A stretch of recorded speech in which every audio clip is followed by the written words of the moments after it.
Guys, రీసెంట్గా Amazon prime వీడియోలో 28 degrees Celsius అనే మూవీ అయితే స్ట్రీమ్ అవుతుంది కదా.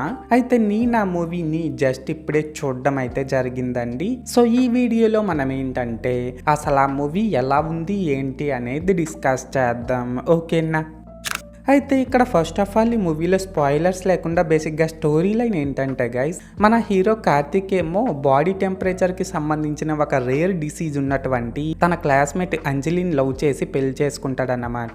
అలా పెళ్లి చేసుకున్న తర్వాత ఆ డిసీజ్కి ట్రీట్మెంట్ కోసమని అంజలిని జార్జియాకి తీసుకెళ్లి అక్కడ ఒక హాస్పిటల్లో జాయిన్ చేస్తాడు. అయితే ఇక్కడ ఏంటంటే గైస్, వాళ్ళు అలా జార్జియా వెళ్ళిన తర్వాత అసలు ఏం జరిగింది అండ్ అసలు అంజలి ఎలా చనిపోయింది ఏంటి అనేది మనమైతే మూవీలో చూడాల్సి ఉంటుంది. సో మొత్తానికి అర్థమైంది కదా స్టోరీ లైన్ ఏంటి అనేది. అయితే ఇప్పుడు ఈ మూవీ ఎలా ఉంది అనే విషయానికి వచ్చినట్లయితే గైస్, మూవీ అయితే just one time watchable movie అండి. అండ్ ఇప్పుడు ఈ మూవీలో నాకు కనిపించిన ప్లస్ పాయింట్స్ ఏంటంటే దీని డైరెక్టర్ ఎంచుకున్న కాన్సెప్ట్ అయితే కొత్తగా చాలా బాగుందండి. అలాగే ఇందులో అక్కడక్కడ వచ్చిన కొన్ని థ్రిల్లింగ్ అండ్ హారర్ ఎలిమెంట్స్ కూడా పర్లేదు, బాగానే ఉన్నాయి.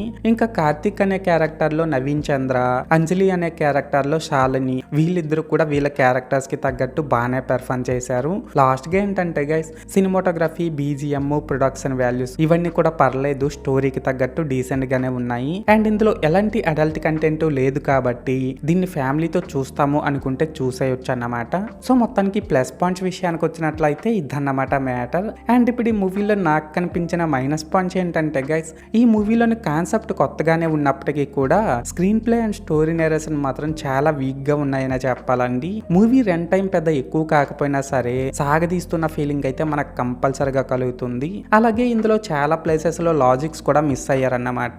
లాస్ట్ గా ఏంటంటే గైస్, ఇందులో ఎడిటింగ్ ప్రాపర్ గా లేకపోవడం వల్ల మూవీ ఒక ఫ్లో లో వెళ్ళదండి. ఇంకా బీజిఎం బాగున్నప్పటికీ సాంగ్స్ అంతగా ఏం బాగాలేవనే చెప్పాలి. సో మొత్తానికి మైనస్ పాయింట్స్ విషయానికి వచ్చినట్లయితే ఇదన్నమాట మ్యాటర్. అయితే ఇక్కడ ఓవరాల్ గా ఏంటంటే గైస్, ఈ 28 degrees Celsius మూవీ బాగుందా బాగాలేదనేసి అంటే నేను ముందు చెప్పినట్లు మూవీ అయితే just one time watchable movie అండి. అండ్ నేను ఈ మూవీకి 5కి 2.25 రేటింగ్ ఇస్తున్నా. సో మీరు కూడా ఒకవేళ ముందే ఈ మూవీని చూస్తున్నట్లయితే మీరు దీనికి ఎంత రేటింగ్ ఇస్తారో అది కామెంట్ సెక్షన్ లో చెప్పేయండి.